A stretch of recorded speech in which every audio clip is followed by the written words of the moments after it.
Ngayon, itong mga experts sa COVID-19 have been working with us. It's a criticism, it's a critique, and we accept it. Ako mismo, kasi na I want a better ayaw kong kailangan prime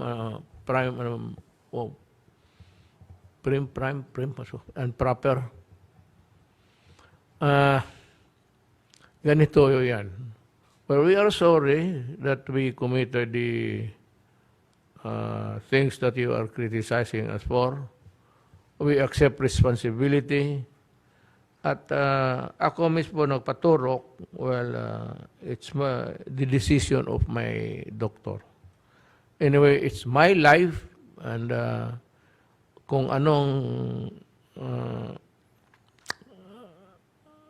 ano nila yung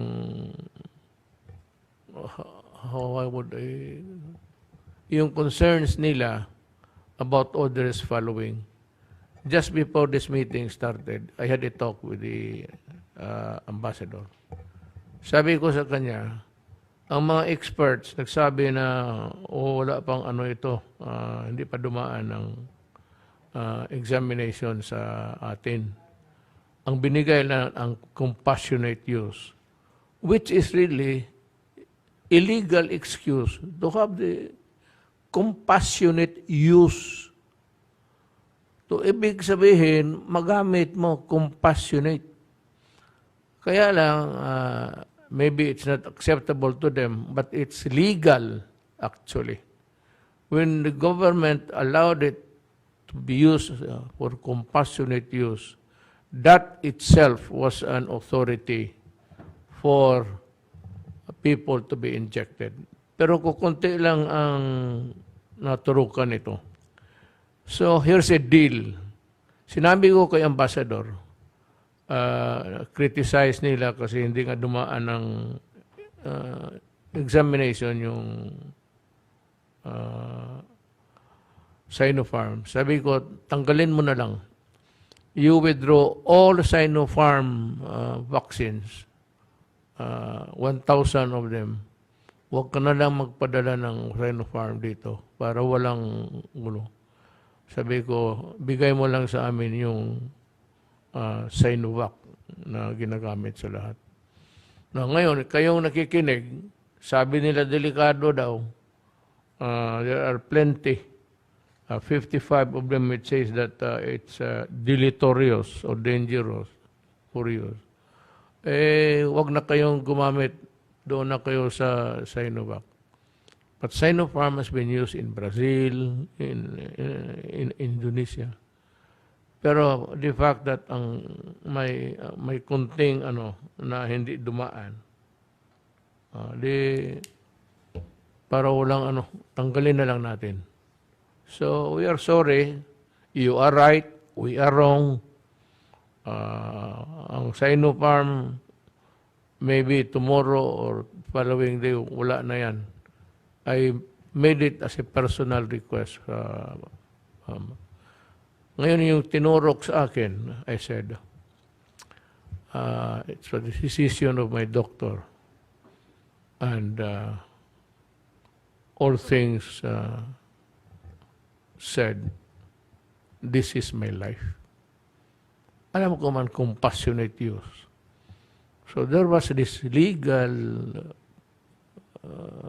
point that made it possible for me to sinabi ng doktor, Sinopharm, because of the record outside of the Philippines na maganda ang and all of the Chinese official Sinopharm.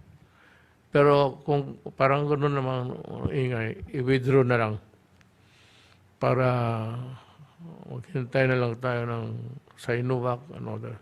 Total 1,000 vaccines lang yan eh. It would not make a dent doon sa supply. Ang issue ng West Philippine Sea was boiling. So tayo, as a sign of ownership, sent our Coast Guard there to show that we own the body of water. Maya-maya, nandito na yung China. So, nagkaharapan sila at stand-off. Parang nagtutukan ng baril. So, it was America who brokered na ayusin na lang ninyo yan.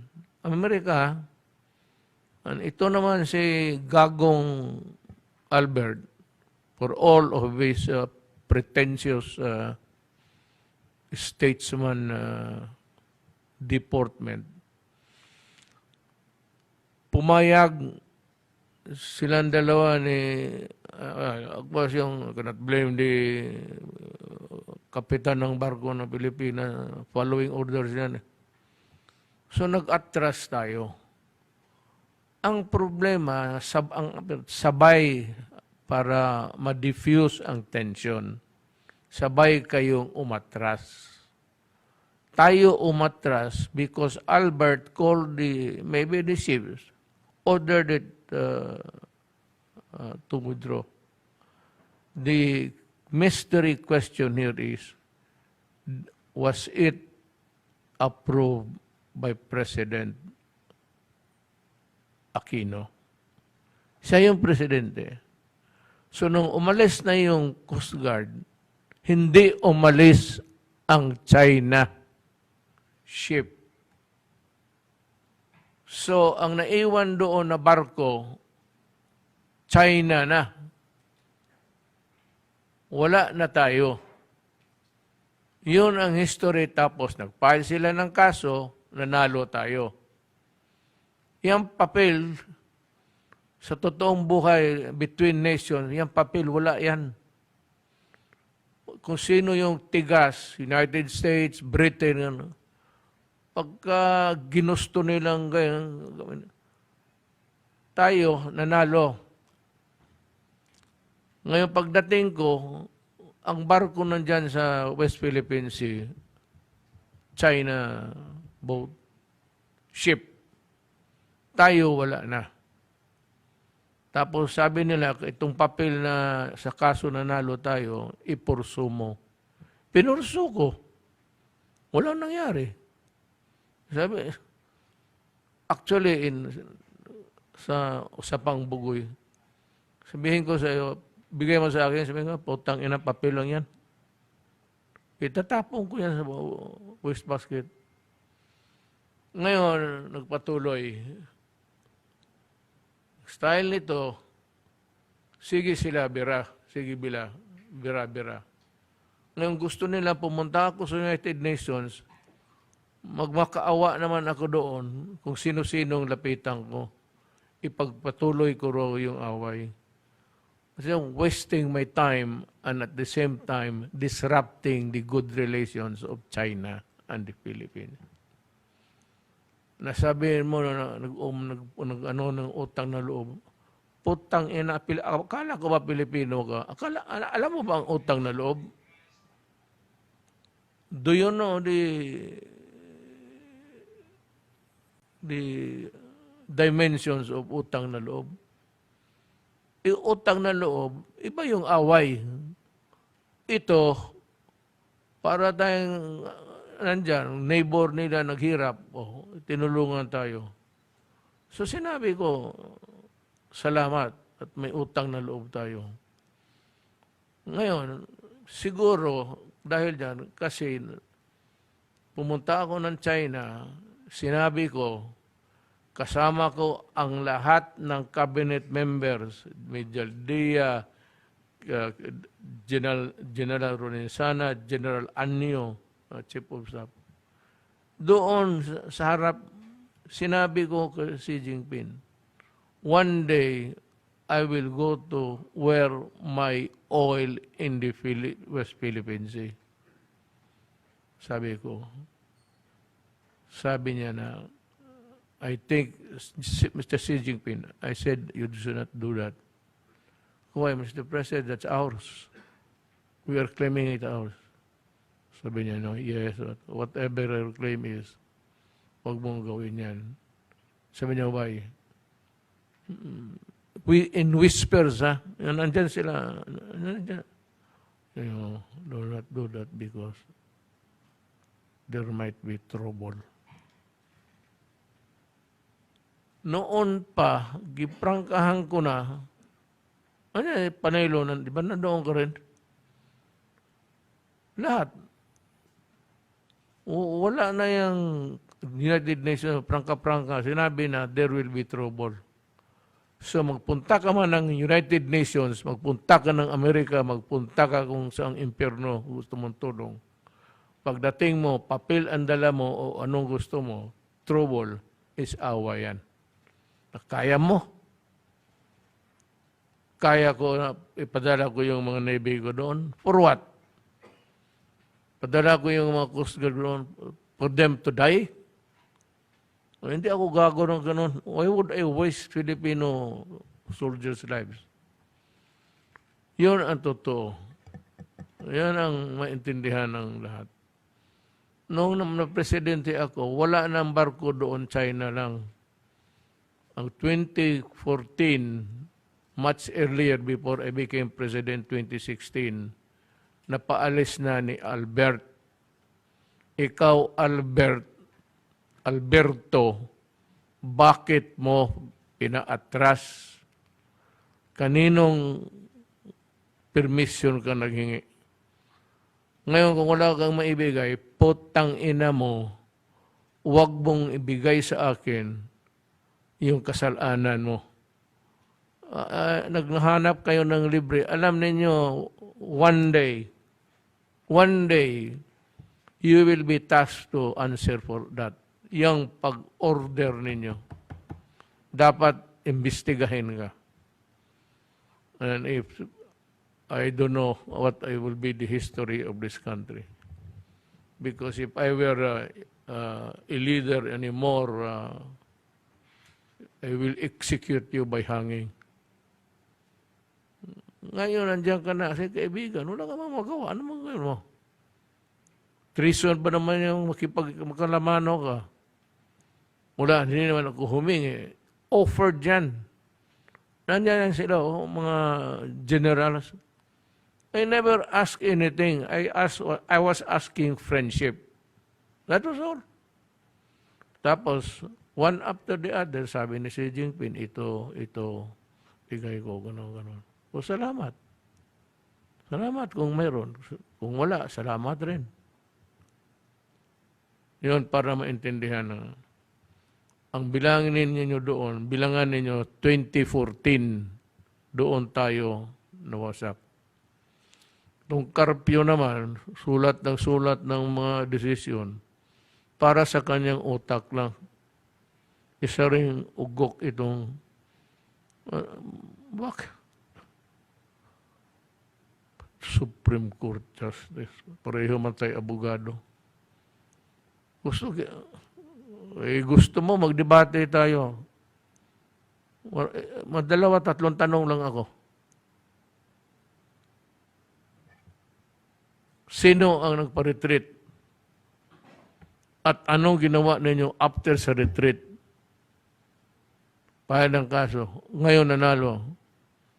Ma-enforce ba natin?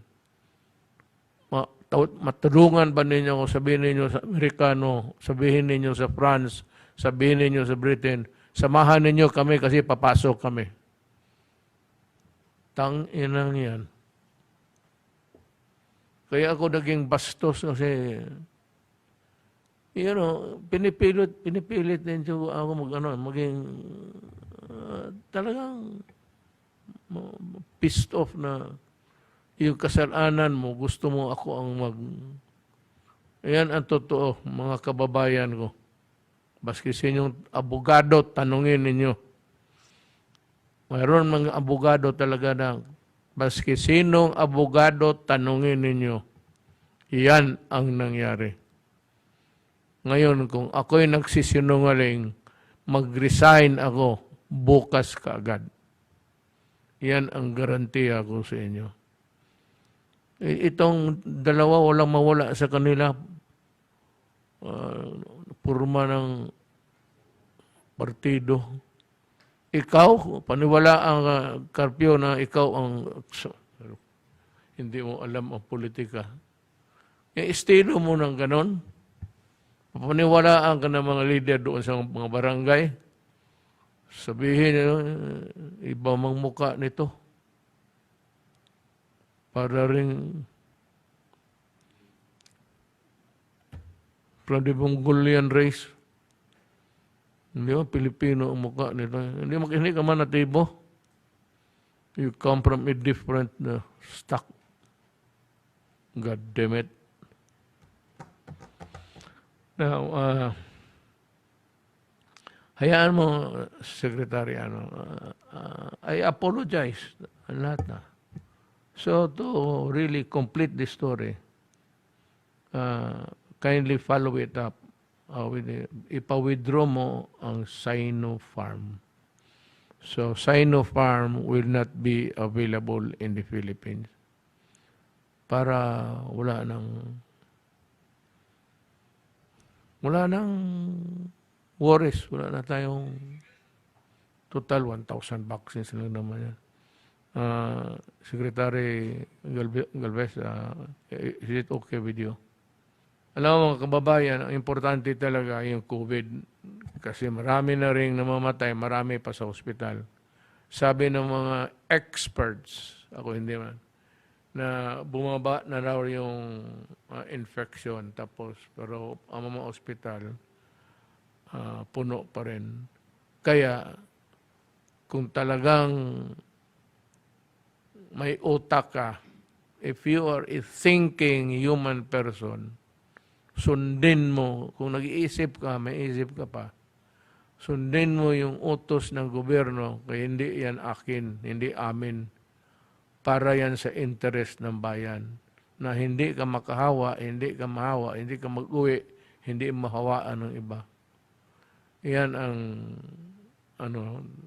saka yung washing, pati mask. Na itong mask, yung iba, for compliance lang, naglalagay ng mask pero nakalabas yung ilong. My orders to the police are, those who are not wearing their mask properly in order to protect the public. Kasi kung hindi mo ma-depinsahan yung publiko, to arrest them, and detain them, investigate them, why they are doing it. You have 9 hours. I-detain mo, tapos investigahin mo siya kung bakit gano'n ang behavior nila. Pagka hindi ko gano'nin, hindi ko higpitan, walang mangyayari. Yan nga, yung for compliance lang kayo. Pagka gano'n, tapos ako dito hirap na hirap, papawala na yung pera natin sa bangko, tapos sige pa rin kayo galaw ng galaw dyan na hindi tama, mapupunta talaga kayo sa stasyon. Anybody in public wearing a mask, not in the regulation mask na ilong, pati bunganga ang sirahan mo dyan. Ang minor yan kung ordinarily during times of peace, that would be a stupid requirement. But it is a critical need now. So, ayaw maniwala. Then I said, kung gusto mo, sabi ko na noon ng past days, ayaw mo ng usapan na maganda, ayan, luhin mo. Imbestigahin mo. 9 hours. Stay in the station. Now, the next part of the program is pakinggan natin yung the star of the... I hope I have said enough dito sa mga experts. Kasi iyon na, Secretary Duque. It's your turn to report. Thank you very much. Magandang gabi po, Ginoong Pangulo, Senator Bongo, Chair of the Senate Committee on Health and Demography, aking po mga kapwa miyembro ng kabinete at ang atin pong mga kababayan. Meron lang po akong maiksing report, Mr. President, para update lang po ito dun sa akin pong naunang ulat nung pong Lunes. Ito po yung ating current COVID data as of May 5. Ngayon pong araw, meron tayo 1,073,555 total cases po. No? Ang ating pong active cases ay 62,713. Ang katumbas po nito ay 5.84% ng ating pong mga kaso at karamihan po rito mga admitted or isolated. At ang atin naman pong recoveries sa bandang kanan, nakakita po natin ay nasa 993,042 ang recoveries.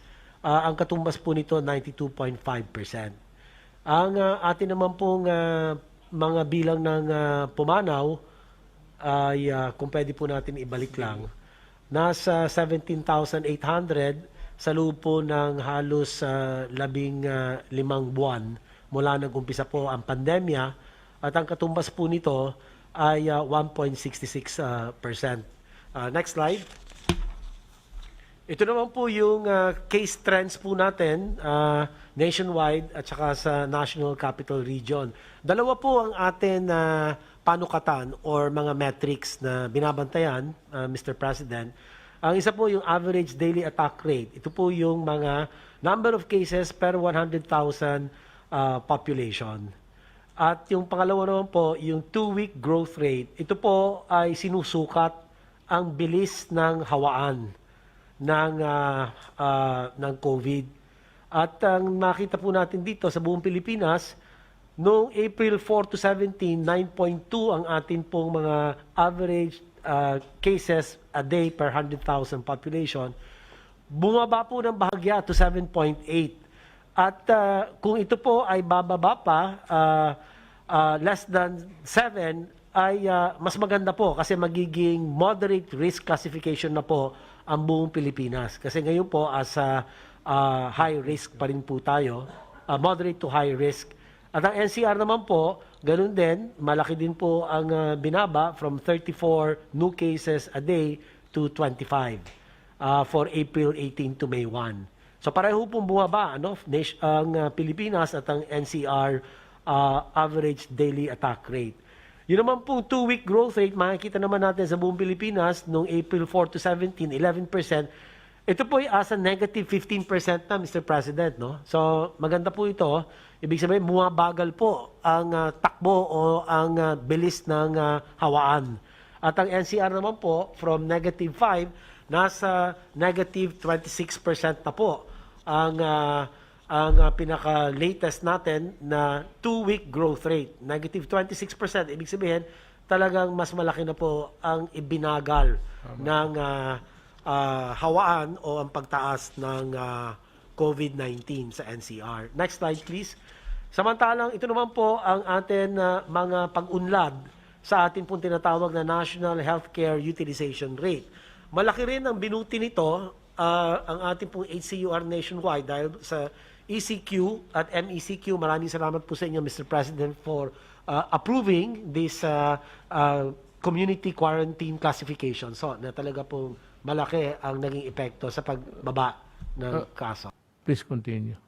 Salamat po. Kumpara dito po sa nakikita natin, pagka kukumpara po natin yung gitna ng Abril, kung saan nakita natin ang peak ng ating healthcare utilization, napababa din natin ang HCUR by 4.7 points at inaasahan na lalo pa itong bababa sa mga susunod na linggo. So makikita po natin, no, yung mga iba't iba, isolation beds, COVID-9 ward beds, ICU beds, mechanical ventilators, malaki po ang ibinaba kumpara po noong nag-peak tayo, yung mga pulang mga numero, at ang May 4 natin na estado ay nakita yung mga improvements po natin sa healthcare utilization rate. Bumaba po ang ating healthcare utilization rate by those numbers on the last column of the slide. Next slide. Sa 1,073,555 na kasong na itala sa buong bansa, halos kalahati dito ay galing naman po sa NCR. Ang katumbas po ng kaso sa NCR, 469,338. Ngunit ang kanila pong aktibong mga kaso ay nasa 22,944. At ang atin naman pong maliban sa NCR, nananatiling kasama sa atin pong top contributors sa mga kaso ang Regions 4A at saka Region 3. So, yan na naman po yung slide natin. Makikita yung graph. Tumaas tayo dun sa may araw na pula po, yun yung peak natin. That was about the first week of April. At unti-unti po natin nakikita yung mga susunod na mga bar graphs ay bumababa po ang bilang ng mga kaso. So, next slide. Ito naman po susunod ay ang mga pag-unlad doon po sa atin healthcare utilization rate. Sa NCR naman po ito nakatuon. At ito po ang overall HCUR natin. Yung nag-peak tayo, yung pinaka talagang nabibilaukan na yung ating mga ibang bahagi ng mga ospital. From 68.3%, bumaba po ito to 56% ang utilization. So malaki po ang ibinagsak ng ating utilization rate by 12.3%. Ang isolation beds naman po bumaba by 22.1% from 73.1 to 51%. Ang COVID ward beds from 72.3%, bumaba po ito ng 58%, down by 14.3 points. Ang ating pong ICU beds. Ito po ang talagang pinakamahalaga sa lahat po ng atin pagtugon sa COVID-19 infection. Dahil ang ICU beds, ito po nakakasalba ng mga buhay ng may severe and critical COVID cases. So, nung nag-peak tayo, 87.8%, critical risk classification po tayo. Pero ngayon May 4, bumagsak po ito ng 16.8%. No? So, asa 71% tayo. Halos malapit na po ito umabot sa moderate risk classification. Mapababa po natin ito ng mga 2 percentage points asa kuha na tayo by then, by moderate risk. No? So, malaki po ang improvement at pag-unlad. Ganon din naman po sa mechanical ventilators. Ito po ang gamit ng mga critical cases na kinakailangan po ma-intubate dahil hindi na po sila makahinga sa sarili nila. So, ikinakabit po sila doon sa respirator or ventilators. So, from peak of 64.5%, sa 53% tayo, down by 11.5%. So, maganda po ang kinalalabasan, pero patuloy po ang ating pagpapaunlad at pagpapalawig ng kapasidad po natin.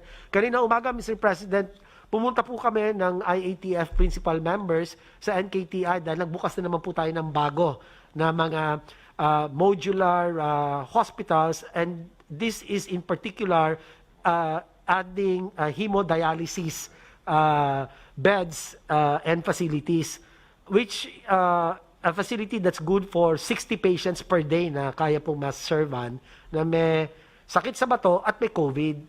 Tapos meron din pong isang gusali doon na naitayo din ng DPWH. Maraming salamat po kay Secretary Mark Villar dahil doon naman po ang dormitoryo na kung saan ilalagay po ang ating mga healthcare workers na nagkaroon na exposure. So doon na lang po sila ma-isolate or ma-quarantine.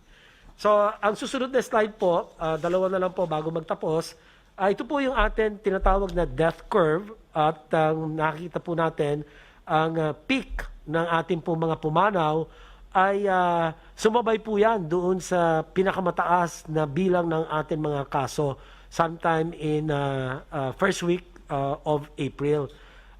yung bagong pagtaas o pinakamataas sa ating pong mga pumanaw ay mas malaki na po ang kanyang bilang kumpara doon sa nakita po natin noong Agosto noong nakaraang taon.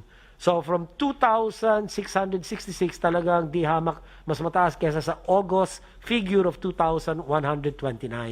But hopefully, mag-plateau and then at mag-umpisa na rin pong bumaba ang ating pong deaths. Next slide. Ito lang po yung pinakahuling pangunahin mensahe at paalala lang po ay sa kabuuan, gaya ng nasabi ko, sir, ay meron po tayo nakikita ang pag-unlad at improvements at una rito ay ang pagbaba ng kaso sa buong Pilipinas at bumabagal rin ang bilis ng pagtaas ng mga kaso at makakita na tayo sa NCR Plus, ang mga bagong kaso ngayon ay mas mababa na kumpara sa mga kaso pong naiulat noong simula ng ECQ. Pangalawa po, patuloy na bumubuti ang ating pong healthcare and ICU utilization nationwide dahil na rin nagkaroon tayo ng pagkakataon na palawigin ang health system capacity noong tayo ay nagtaas sa ECQ at maingat na nag-transition naman sa MECQ.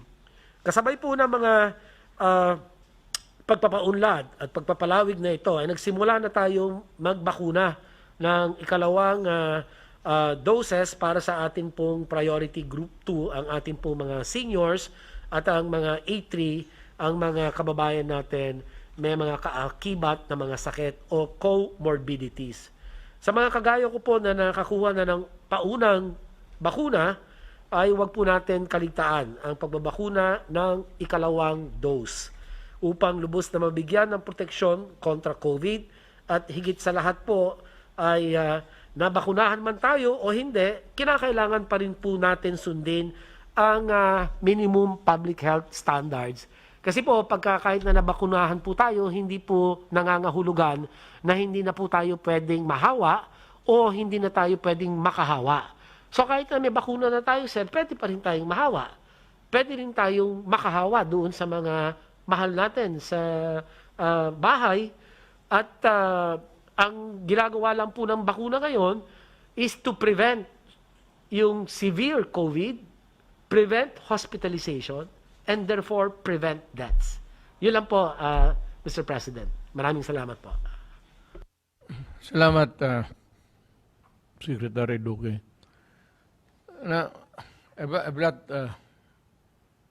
of articles in the newspaper. May mga tao pang hanggang ngayon gunggong talaga. You know, ang problema talaga natin, let's reduce it to the barest equation. Kagaya ng itong Scarborough, yung pag-agaw ng o pag-retreat. Itong ating problema sa Pilipinas, kulang ang bakuna. Nagbibili tayo kung saan-saan at dumadating lang ngayon pakunti-kunti. Were it not for, the donation of China, wala tayo zero, we started with nothing. And we could continue preventing sickness, hospitalization, and everything. Kung may bakuna na tayo at na-distribute na natin sa lahat ng corners ng Pilipinas at nabakunahan ang tao, then there is nothing to talk about herd community. Kung may lahat nandyan na. Ang problema, pasok ko sa, kung ayaw ninyo, ipasok ko sa utak ninyo, pilitin. Hoy, ang problema natin, bakuna. Hindi that we are not doing anything or that we are not doing it properly. Nandyan na nga, humabol tayo. Who would ever expect, who would ever think that there will be a pandemic in this epidemic or pandemic? Sino ba mag-akala dadating yan sa mundo? lahat Amerika pati hindi na ako magano basta ayaw ninyong maniwala mabuti. I'm not comparing, but America, Brazil and everything are suffering the same problem. Ng ibang lugar nga nasa sahig na lang sila. Hindi lang nila alam kung gaano kahusay ang Pilipino to innovate. At kita mo na marami namang mga modular hospital. Alam mo, ginagawa ng lahat ng anong gusto ninyo. What do you think just a silver bullet and tomorrow the pandemic is gone? Ang sunod, and he will give you well, it's coming in trickles. Ang trickles, padandahan na, pero nakapag-ipon tayo. And Secretary Galvez will talk about it. Secretary Galvez. Mr. President, Senator Bongo, my fellow cabinet members and public servants. Sa ngayong gabi po, maganda po mga balita po natin, sir. Yung vaccine po natin ngayon, not in trickles na, sir, ba? May mga volumes na po tayo, sir. So, ang magandang balita po natin, Mr. President, maganda po yung magiging volumes po natin this coming May dahil may positive po na nangyari na yung COVAX mukhang makapag-deliver na po ng Pfizer at saka ng AstraZeneca. So yung second dose po, Senator Bongo, yung second dose, wala na po tayong problema. Meron po tayong makukuha ngayong May. More or less baka mga 1 million or 2 million na AstraZeneca. Yung definite date lang po ang inaano po natin. So matutuwa na po yung mga nakapag first dose dahil kasi meron pong padating na COVAX na AstraZeneca. Next slide please. Sir, maganda pong balita po natin. Nagpunta po kami sa mga areas na nagkaroon po tayo ng tinatawag na rollout ng Gamaleya. Kami po talaga nabigla po sa Parañaque dahil kasi nakausap po namin yung isang anak ni Sobel de Ayala na nag-provide ng space. So talagang dinumog po ng tao yung Gamaleya. Na we thought na yung mga negative media releases coming from Brazil ay magkakaroon ng tinatawag na negative impact dun sa ating uptake. Pero nagulat po kami, Mr. President, na talagang more than 2,000 ang i-inoculate natin dun sa Parañaque, dun sa Ayala Malls, doon po sa Manila Bay. So sa kahapon po, nagkaroon po tayo ng more or less 2,634 na inoculation. At pumunta rin po kami sa Taguig na more or less mga 400 din po ina-accumulate na doon. So more or less mga 3,000 na po itong na ano po natin na Gamaleya. And we are so happy that the acceptance of the Filipino people napakataas po sa Gamaleya kasi maganda rin po yung vaccine po na yan. Next slide please. Next slide please. Sir, magandang balita rin po na breach na natin po ang 2 million. 2 million na na-administer na po natin. So sa ngayon po, as of yesterday, 2,065,235 po ang ating na-inoculate. At meron na po tayong 1.7 million na Filipinos na vaccinate na po natin na talagang yung first dose. Ang maganda po dito, yung delivery natin ng May, baka po from 4 million, madadagdagan po tayo ng 7 million. Malaki po yun, Mr. President. Kasi ang dadagdag po dito, yung COVAX. Yung maganda po yung negotiation po namin kanina ng Pfizer. At dadaloy na po nga po yung Pfizer na mga COVAX po natin na may assurance na po na 1.3 million ang darating sa May. Darating po ng May 11, most likely, yung 193,000 na initial rollout na parang yun po ang parang tinatawag nating mini rollout ng Pfizer para maging gamay na po natin yung negative 70. So nakita namin kanina, prepare na po yung mga LGU ng NCR at tingnan din po natin ang Davao at saka Cebu. Ipe-prepare din po natin kasi ang sabi po ng Pfizer, diretso po doon ang delivery sa Davao at saka doon sa Cebu dahil kasi napaka-critical po. So hindi na po dadaan ng Manila. Kaya papalanuhin po namin, Mr. President, yung delivery po ng Pfizer.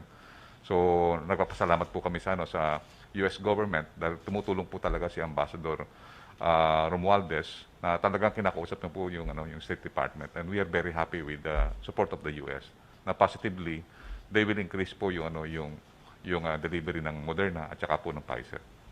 Question. It's always bothering my mind. Ito bang, sabi mo diretso, it's delivered direct to Davao and Cebu. Well, that's good. I'm just worried about the handling or mishandling while it is in transit. And, well, you assured me last time, pero hindi pa maraming dumadating. Meron ba tayo doon sa Davao, sa Cebu, or Ormoc, whatever, meron ba tayong refrigeration that is suited for these vaccines? Yes, sir. Meron po tayo, sir, na, ano, sir, na mga ultra freezer na nandun po, sir, sa, ano, sa Davao. I believe yung meron po mga third party provider, for example, yung ano po natin, yung ating PharmaServe at saka po yung ating Swilig na kinukontrata po natin. May 500,000 po na kaya nilang i-ano po at a time. So, meron po tayong, ano, kumbaga sa, ano po, Mr. President, tinignan po talaga namin yung simulation ng mga LGUs. Kanina nga, nakita namin sa Taguig, yung isang box po pala, Mr. President, yung isang box. Parang, ano, sir, yun, 3 days na kahit na hindi mo nakasil po yun, pagka hindi mo ginugupit yung seal na yun, meron tinatawag tayo sa na, ano, na tinatawag na automatic temperature reader. Yung automatic temperature reader po na yun, yung logger, temperature logger, nakaano po yun, nakalagay po yung, for example, negative 18 po yung Gamalaya kanina, naka-negative 30 siya. Nung tiningnan namin sa loob, talagang yung temperature niya po, sir, na talagang maintain yung ano, yung temperature niya. Sabi nung ano ng supply chain manager, na sir, kahit na 3 days mong hindi galawin ito, hindi po mapapanis yung ating mga bakuna. Kasi preserve po yung kanyang ano. Then nung tiningnan po namin yung temperature, tamang-tama talaga po yung temperature na hindi bumababa po ng negative 18. So ganun ano po, ang ginawa po natin na Mayor, Mr. President, ano po natin yan, talagang ni-rehearse po natin yan pa noong February. Talagang sanay na yung mga tao natin. So ngayon maganda po yung ginawa natin sa Gamaleya na yung 15,000, yun po tiningnan natin talaga yung actual. Nakita namin sa limang ano po na city dito sa Manila. Nakita namin talaga na ano sir na Swilig at saka yung Orca ang nag-distribute.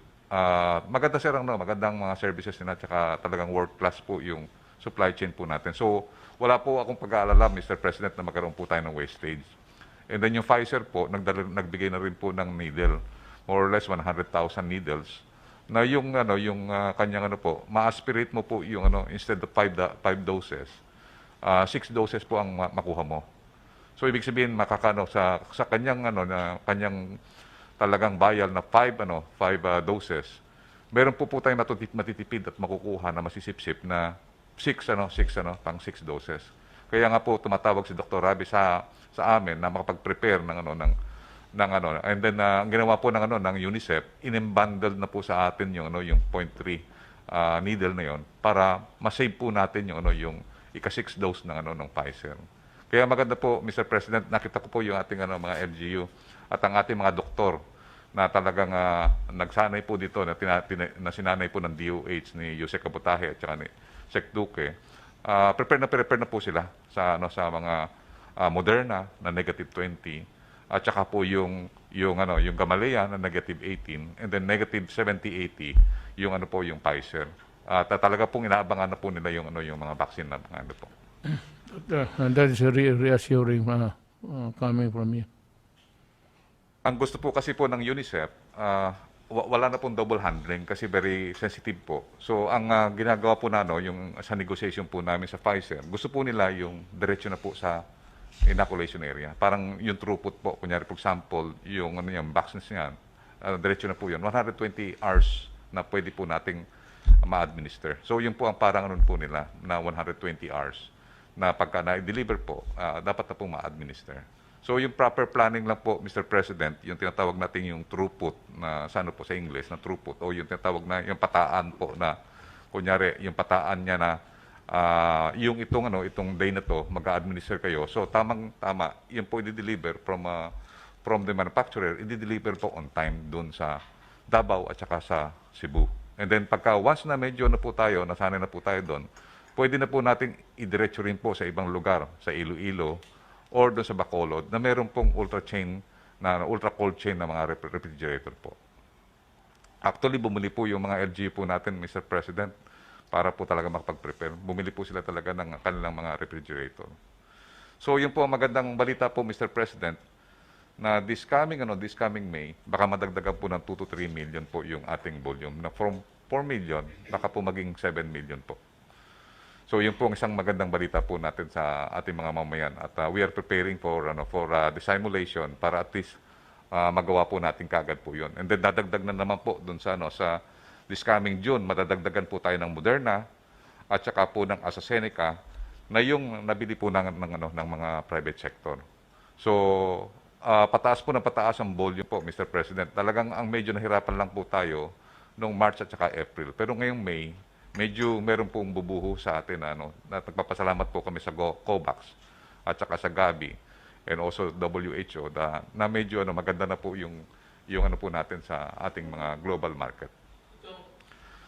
May tanong ako sa iyo. In a line of single line of people in front of the nagbabaksin, yung mga tao na naglilinya doon, do they have a choice? Sabihin nila, balang araw magdating ito, maawa ang Diyos, magdating itong mga lahat Sputnik, Gamaleya, makapili ba sila? Yes, sir. Actually, sir, yung ating mga healthcare workers, yun nga po yung nakita natin na meron po tayong more or less 20% to 30% na hindi na pa nagpapakuna dahil kasi parang inahantay po nila yung Pfizer at saka Moderna. And then, yun nga po nga natin, pagka once na yung Pfizer dumating, priority po talaga yung healthcare workers. Ito ang tanong ko. Is there any superiority among the vaccines that are being injected now sa tao? Mayroon bang lalamang dyan sa Because, pag makapili ka, and there is a study or somebody magsabi na itong vaccine na ito is far more superior than what is being given. Ang problema niyan sa linya, parang mamili ka, Astra ang akin, Seneca. So, and the others, Pilipino, na gusto, tapos hindi nila makuha kasi naubos na. May problema tayo dyan sa, if you look at it tignan mo talaga silipin mo, discriminatory. Kaya ang aking is walang basta kung ano ang nandiyan stock. Walang pagka magdating ng isang unit, there's a unit of vaccine team assigned somewhere. Okay. Pagdating doon, kung ano yung maibigay na karton mo, ay Sinovac o whatever Sputnik, yun na yun para sa inyo dyan. Kasi kung hindi maghalongkat kayo, then it would take time and there would be some, alam mo na, kikita mo itong mga ngayon na hindi pa na yung mga superior. Nobody should iyo yan. I put to task ikaw mismo na you just keep a blind eye and say ito kunin nyo, ito for Santa Ana, ito for Bulacan.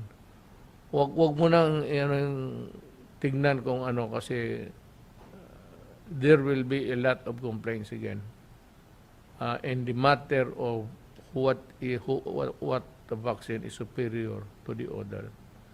Total, bakuna lahat yan. Ikaw na mismo, wag mong ibigay sa mga baba sa iyo.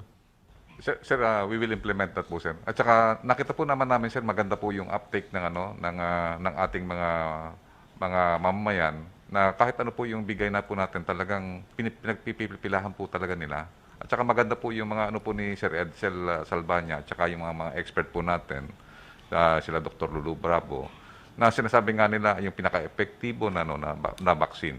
Yung vaccine na nasa balikat po natin. Ako nga po natutuwa nga po ako dahil kasi nag-positive na ako sa IgG at saka IgM. Ibig sabihin may antibody na po ako. So yun po ang ano po natin na nakita mga namin po yung ibang nakita po namin na yung sa Sinovac at saka sa ibang mga ano po natin, yung AstraZeneca, halos pare-pareho po na na sa dami ng tao na pumipila po. Ibig sabihin talagang ang mga tao po natin, karamihan po sa mga natin, mga nakakaintindi at saka yung sa talagang common na mamamayan po natin na gustong talaga magbakuna, hindi na po namimili. Yung iba lang talaga na po na talagang medyo choosy na may pagka-western ng ang kanyang orientation, yun po ang parang pero kukunti lang po yung Mr. President, pero we will ensure na yung directive din po Mr. President will be implemented. Sir, yung ano po natin, next slide please. Ito po isa pang magandang balita. Nakita po natin na marami pong mga kasing gumagawa po ng mga data na fake na data eh. Yung ginagawa po nila, minamanipulate po nila yung data, tapos nilalagay po tayo sa dulo. Ibig sabihin parang talagang sinisira po yung ating talagang mga diskarte para at least makita ng tao na tayo kulelat po tayo. Marami pong ganun po na mga talagang mga fake news po. Mga kababayan ko, kindly focus on itong nasa harap ninyo. You would notice that the Philippines is third. Ito vaccination rollout ASEAN based on Bloomberg and reports from Foreign Service Post as of May 2021. Nakita nila number 1, Indonesia, then Singapore, Philippines, then Cambodia, then you have Myanmar, Thailand, Vietnam, Laos, and Brunei. Kita naman ninyo, third tayo. Maniwala kayo, kasi nasa gobyerno kami, hindi kami pwedeng maglagay dyan, mag-post ng ganito na sinungaling. May parusa yan, malaking parusa yan, if we impose a lie to the people in connection with our work. Tapos na po kayo. Go ahead. Sir, kung makikita niyo po yung sa slide na to, yung Indonesia at saka Singapore po, nagsimula po sila ng January at saka po December 2020, yung isa January. And then tingnan po natin, tayo po nagsimula po tayo, number 8 po tayo nagsimula. Ibig sabihin, yung ating mga kapitbahay, nauna po nag-vaccinate, yung 7 po nauna po sa atin. So number 8 po tayo. Kung makita po natin, yung average po natin, pangalawa po tayo sa Indonesia, 31,733. Pero yung mataas po natin nakuha, nakapagtala po tayo ng 133,114 in one day. So ibig sabihin, makakaya po natin yung sinasabi nga ni Secretary Duque, na pag kami volume na tayo, kayang-kaya na natin yung 500,000. Hindi po yun magiging imposible. Dahil nakikita po natin ngayon, sa ngayon, kulang na kulang po tayo sa volume. Pero ngayon po, nabubuhos po yung volume natin na mga 6 million ngayong May. Nakita ko po, Mr. President, baka yung May po, mag 2 million na po tayo or 3 million tayo. Ngayong May, makaya po natin. Kasi po, nagre-rehearse na po ang ating mga mayors. Next slide po.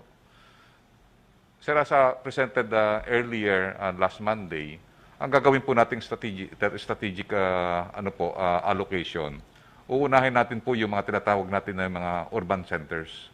Kasi po, pagka nauna ang urban centers, mawawala po yung vulnerability ng ating bansa. Kasi po, kung titingnan po natin, sa Manila po nanggagaling yung ating COVID-19 at na-transfer po yan sa mga karatig na mga lugar and even sa mga ibang cities. Ganun din po yung mga centers ng Cebu at saka po yung Davao.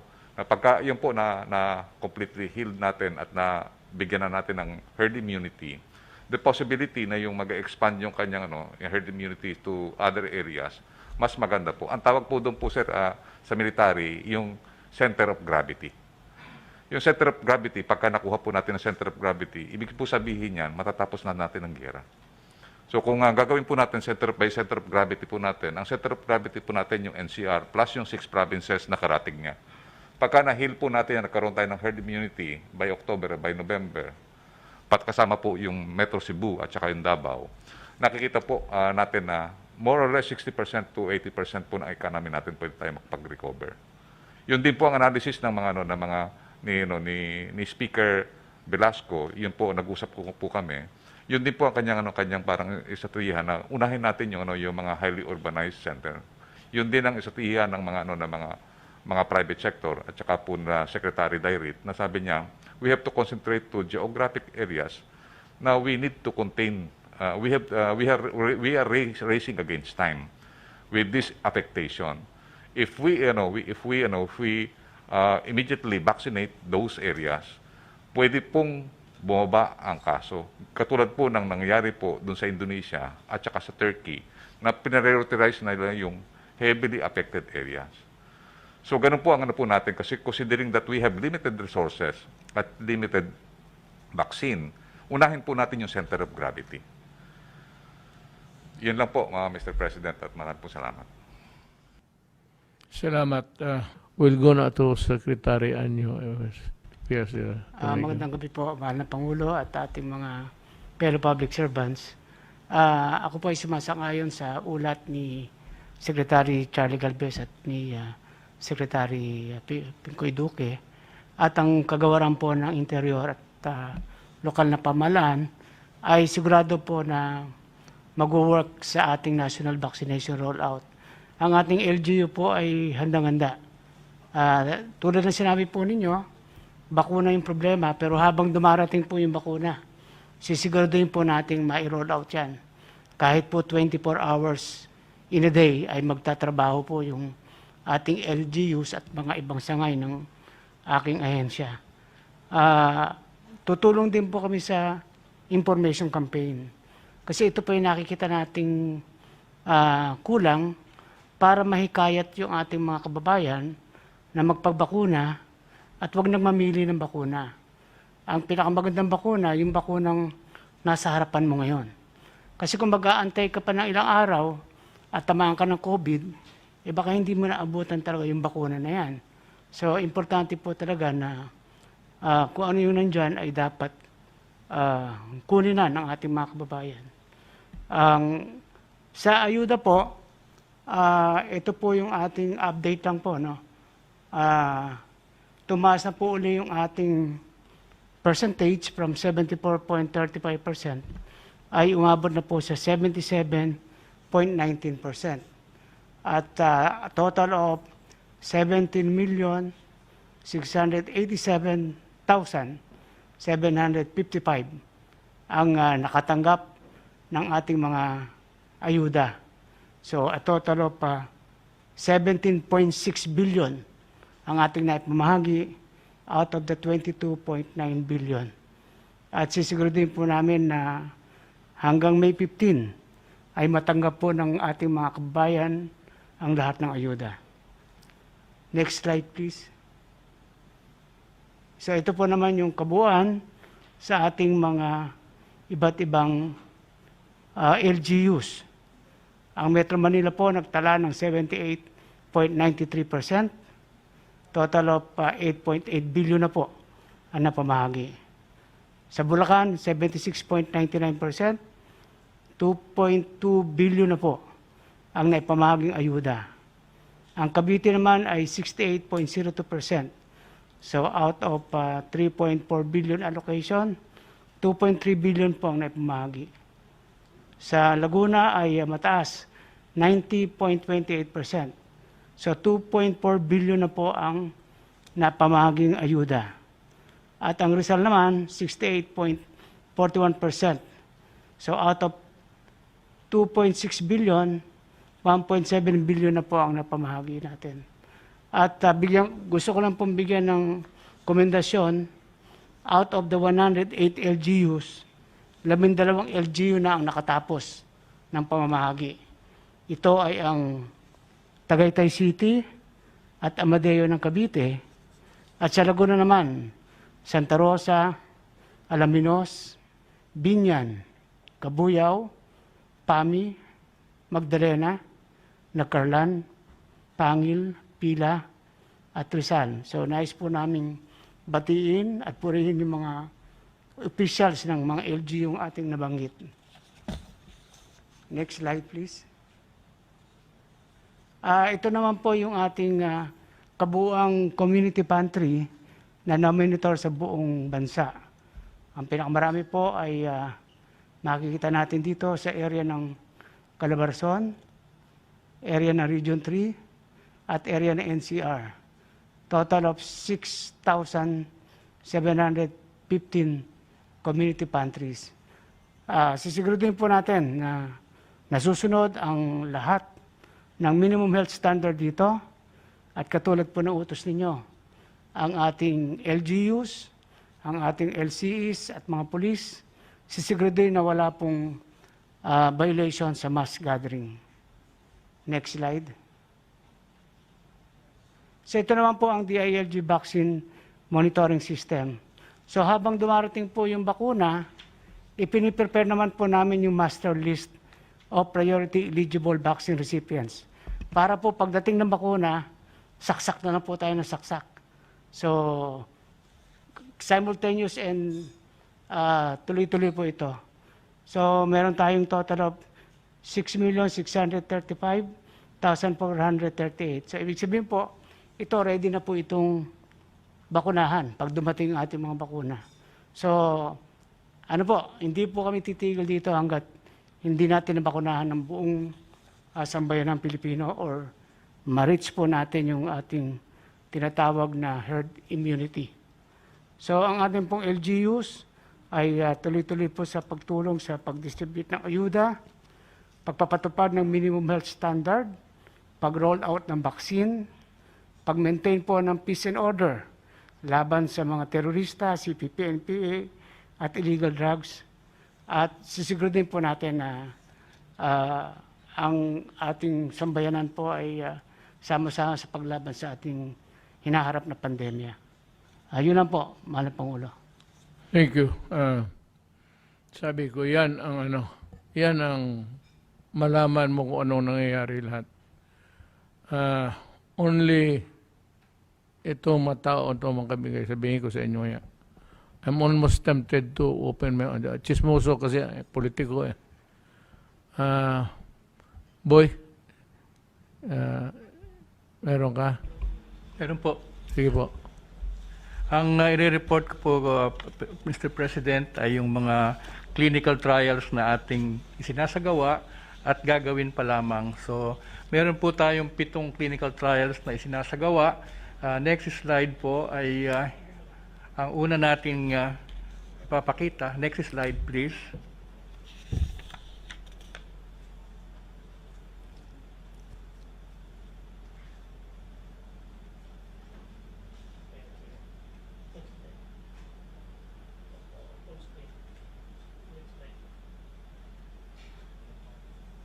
Ayan po. Ito pong una kong pinapakita ay epekto na nung pag-usapan natin, yung sa ivermectin, efficacy, safety, and effect on viral clearance of ivermectin among asymptomatic and non-severe patients with COVID-19. Ang proyekto po ay pangungunahan ni Dr. Eileen Wang, isang multi-awarded researcher na specialization ay pulmonary. Ito ay siya po ay konektado sa Philippine General Hospital.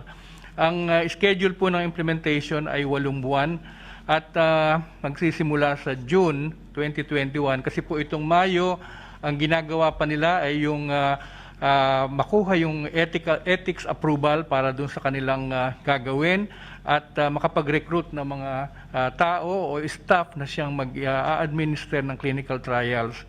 At 6 na buwan po ang nakikita nilang haba ng panahon para makakuha nitong 1,200 adults na magbo-volunteer, 18 years old and above, asymptomatic and non-severe or mild to moderate. Ito po ang pinili kasi ang karamihan po ng pasyente natin talaga ay itong asymptomatic and non-severe. The project team is coordinating also with the Philippine Red Cross and other facilities para po dito sa pagkukuhanan ng mga volunteers.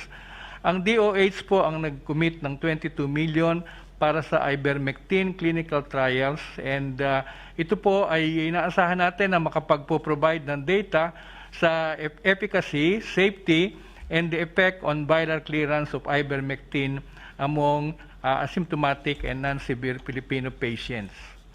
Ang susunod po ay, next slide please, ay ito namang randomized controlled clinical trial para naman doon sa tawa-tawa. Ito pong tawa-tawa ay isang approved health supplement para sa dengue. Pero susubukan po natin sa COVID-19 at ito ay isasagawa ng UP Visayas at ang kanilang agreement ay with the Corazon Locsin Memorial Hospital po, diyan din po sa Region 6, ano?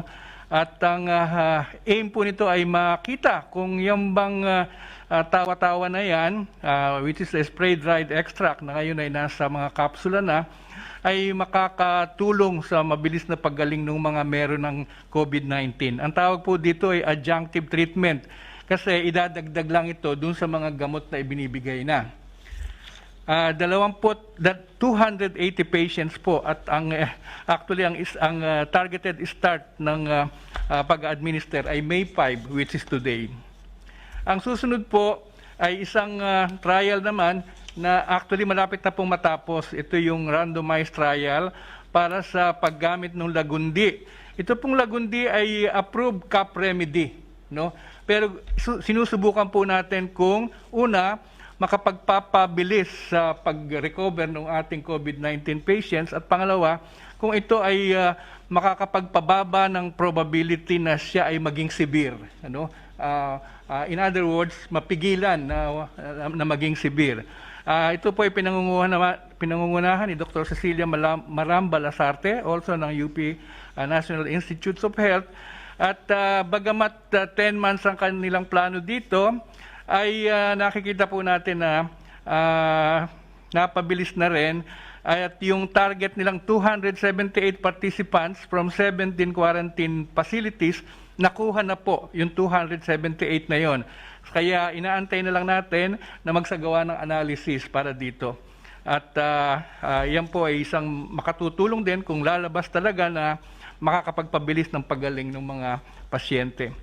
Ito pong susunod naman ay itong nadidinig natin na BCO, yung Virgin Coconut Oil, adjunctive therapy din po. Doon naman ito sa mga hospitalized COVID-19 patients. Pinangungunahan ni Dr. Marisa Alejandria, also ng National Institutes of Health na UP Manila. At ang schedule po nito ay 12 months, ano, na nagsimula noong June 1 pa, 2020 up to May 31, 2021. Dapat po ito ay matatapos na sana pero nagdaan kasi yung panahon na bumaba po ang admission ng severe cases sa PGH kaya dumalang ang participants. Pero ngayon dumami uli ang mga pasyente, yung pong target 74 patients ay meron ng 42. So inaasahan namin na ito ay mapapabilis na rin at malaking bagay po ito kasi yung pong Virgin Coconut Oil ayon sa aming isinagawang pagsusuri, yung tinatawag pong in vitro trial, hindi sa pasyente kundi sinubukan lang sa laboratorio kung ano ang epekto nito sa SARS-CoV-2 ay nakita na talaga siya ay may antiviral properties po siya. Sinagawa po yung study na in vitro sa Singapore. Wala po tayong facility para doon. At ito naman po ay merong isang katumbas din na study. Kung yung sa PGH ay sa mga severe cases, ito naman pong isinagawa sa Santa Rosa Community Hospital ay para dun sa mga suspect and probable cases.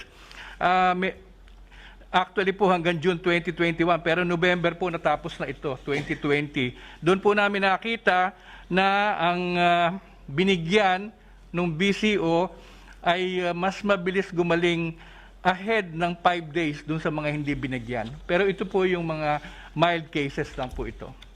And then, meron din po tayong sinasagawang trial naman para naman sa melatonin. Actually, melatonin po para sa mga gustong makatulog. At ito po ay sinasagawa ng Manila Doctors Hospital. At ito po ay para naman makita ang effectiveness or efficacy, improvement of survival, less need for intubation or mechanical ventilation, clinical improvement and recovery sa paggamit ng high-dose melatonin. As also as adjuvant therapy on top of the standard or empirical therapy in hospital patients. Ito po kasi ay ang volunteers po dito o ang patients ay yung mga severe cases. At ito po ay 17 ospital ang pinagkukunan ng volunteer. Sa ngayon ay 61 pa lamang out of 350 ang pasyente. And then ito pong panghuli, itong convalescent plasma as adjunctive therapy for hospitalized patients. Pinamumunuan naman ni Dr. Dion Tadeus Gayuran ng UP PGH ay sinasagawa na rin at 12 months po ito. At ito naman inaaral ang efficacy and safety sa paggamit ng convalescent plasma as adjunctive therapy in preventing disease progression among hospitalized patients. Ito pong, siguro mas alam ni Dr. ni Sekping ko ito, yung convalescent plasma ay kinukuha dun sa mga dati nang nagkaroon ng COVID-19. No? So, yun po. So, kung makikita po natin dun sa susunod na slide, yun pong estimate namin na 8 months para sa ivermectin ay hindi talaga nalalayo dun sa duration ng ibang clinical trials. So, sa ivermectin, 8 months. Sa Tawa-Tawa, 11 months. Sa Lagundi, 10 months. Sa BCO, 12 months. Yung isa pang BCO, 14 months. At itong sa melatonin, 9 months. And then convalescent plasma, 12 months. Ano lang po dito, pagka dumami yung pasyente nagvo-volunteer, mapapabilis po ang pagtatapos noong trials. Yun lamang po, Mr. President. Salamat, Boy. Very informative. Kalakuan ninyo. Now, let's talk to the FDA. Dr. Domingo, Yes, sir. what do you think is the time frame from now, this moment, na matapos itong mga test lahat, pati yung ivermectin? Kasi maraming bumilib dyan eh. Maraming doktor bumilib dyan. Kaya baka, if there are doctors willing to put out their neck on the chopping board, iposta nila ang integrity nila. So, there has to be some truth in it. Or, at least, ang medisina, or whatever it is, as an effect in fighting COVID, or building the antibodies in your system. Gaano ito sila katagal, sir? Well, Mr. President, ang sinasabi lang naman po ng mga espesyalista natin is that we wait for the evidence. At nakikita naman po natin in the next siguro po 1 to 2 months, dahil marami na pong ongoing na clinical trials sa buong mundo, makikita naman na magkakalinaw na kung talagang magagamit siya at kung magagamit naman kung paano po yung dosage. No? Kasi sa ngayon po hindi pa rin po masyadong malinaw yan. Yung pong clinical trial natin, mga 6 to 8 months po siguro yon yung sa DOST, bago tayo magkaroon ng preliminary trials. But even before that, yun pong mga international, magkakaroon din naman po tayo ng mas malinaw na pagkakaintindi sa gamot na yan, probably in the next 1 to 2 months po. Because I think a lot of people, thousands, are waiting for the, hoping for the positive result of ivermectin. Now, I would like to know if do you know of an iota of success up to now sa ivermectin? Well, yun po kasi mga studies, some would show benefit and some would not. No? Kaya po talagang hindi pa tayo sigurado. Or kung may benefit man po, medyo maliit lang po yung benefit niya. No? It's not the miracle drug. Kaya lang po kasi yung mga naunang mga study, mas hindi po kasing well-designed katulad po ng gagawin ng DOST. No? Kaya po yung mga ongoing ngayon, mga well-designed studies na po yan, at dyan po natin makikita talaga kung mas objective po kasi talaga at mas maganda po yung ebidensya na lalabas. There's a possibility po that it is useful, but there's always that possibility po na it's the same as not taking it. No? Kaya po talagang kailangan lang pong hintayin lang natin yung clearer evidence on the effect po talaga ng ivermectin sa COVID-19. I'm praying that every victim could be of use to, baski ano na lang, palliative, na hindi ka mahawa kaagad. There has to be an effect in that thing there that is being introduced into your body. Kasi kung for preventive, meron nga, kung maglabas yan, that's what also I'm hoping that it will turn out that way, that we can use it so that ako ang mauna mag-ano, because inumin mo para ano ka yung at least preventive.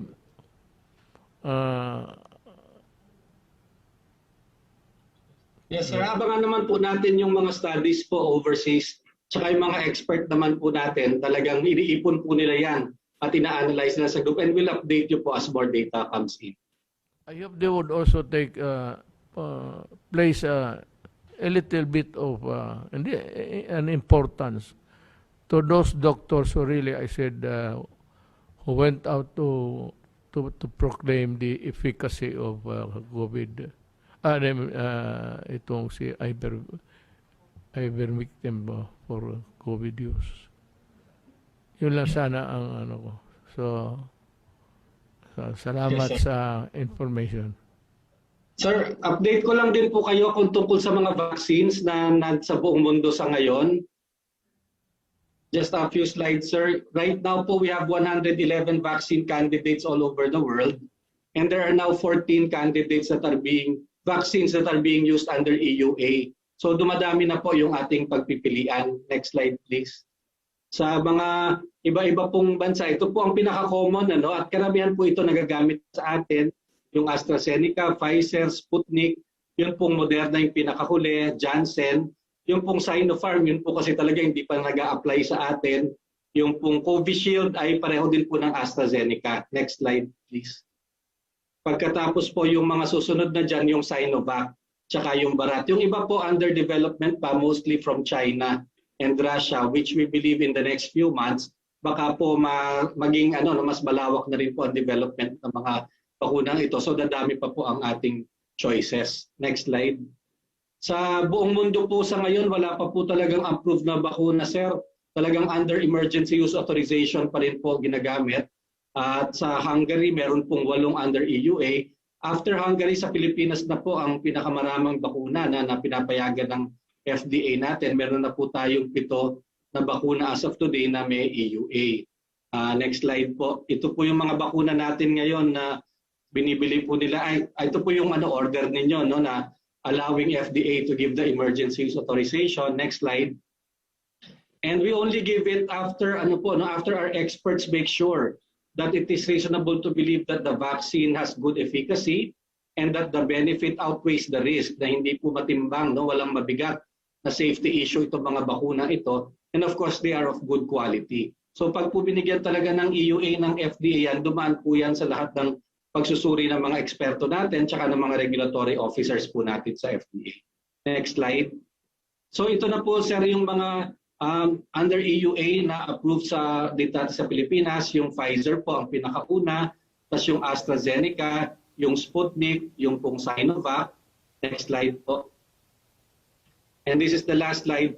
Yun pong last week binigyan natin yung Bharat Biotech na meron lang silang kailangan isabit na papel sa amin bago mag-import. Tapos po yung Janssen, yung sa Johnson & Johnson. And today we also issued the EUA for the Moderna vaccine na mukhang baka possible daw po na may dumating na rin itong May and June. So ang talagang hinihintay na lang po natin ng mga application, yun pong Sinopharm kung mag-a-apply sila para mag-submit na sana sila ng requirements. Pero so far wala pa po. At yung Novavax, ito po yung isang bibilin din ng ating pamahalaan na bakuna. Pero mukhang baka po in the next month mag-apply na rin po ng EUA sa atin. So at this time po, we have 7 vaccines that may be used by our vaccination program. Salamat po. Marami parang Sinopharm, China, Argentina, UA. 25 other countries. Pero itong stock natin, ipasauli ko para walang gulo. This is to avoid, wala nang, kasi baka may magamit pa. Kaya ako sabihin ko nga, huwag kayong sumunod sa akin, kay delikado na walang studies, baka hindi maganda sa katawan, hayaan mo na lang akong magsulo. Huwag kayong gumamit, sabi ng mga doktor, kasi wala pang, pero itong akin, compassionate. The word is compassionate is to relate, to side, basta ganun. Pero yung aking injection, legal na yun kasi may compassionate use na. Otherwise, itong sabihin ko, bakit binigyan ng compassionate use kung hindi mo magamit? Yan ang, this is not for you to answer, Dr. Domingo. This is for everybody. Bakit pumasok sa Pilipinas kung hindi maganda yung medisina na yan? At bakit binigyan ng compassionate use kung hindi mo pala magamit? What's the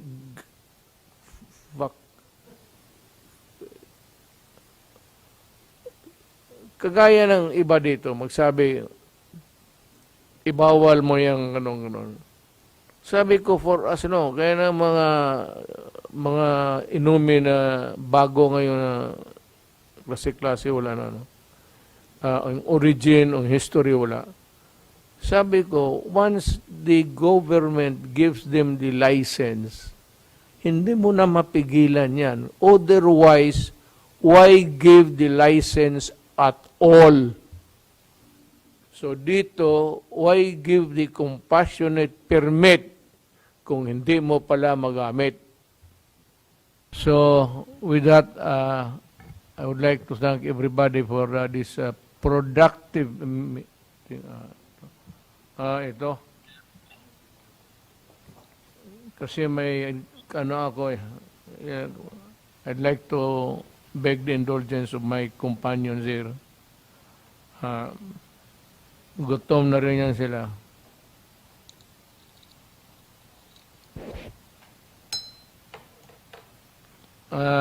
The list of DENR personnel dismissed from the service. Alan Montañez, Deputy Public Land Inspector, Cartographer, DNR, Region 4A. Grave misconduct for soliciting bribe to facilitate the issuance of Sorby Authority.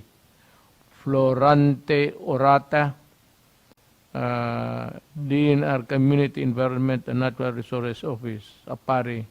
Grave misconduct, dismissal from service for soliciting and accepting money in the guise of facilitation fee. The Court of Appeals affirms the decision of the lower court. Abder Tabok Laon, Community-Based Forest Manager Program, DNR Region 13, grave misconduct,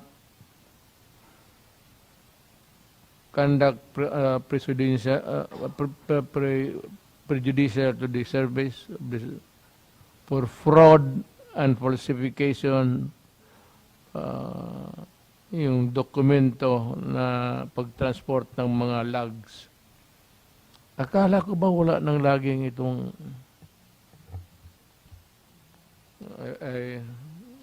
next meeting I will take this up with the cabinet. Akala ko ba wala na itong putang inang daging na to. Bibiano Maputol, community-based forest management program officer, dismissed from service for fraud and falsification of official documents relative to the transport of drugs. Kayo, sinabi ko sa inyo, complaint lang. Ang tao, magreklamo lang. Hindi ka na kailangan from there I will take it. Mag-imbestiga ako ng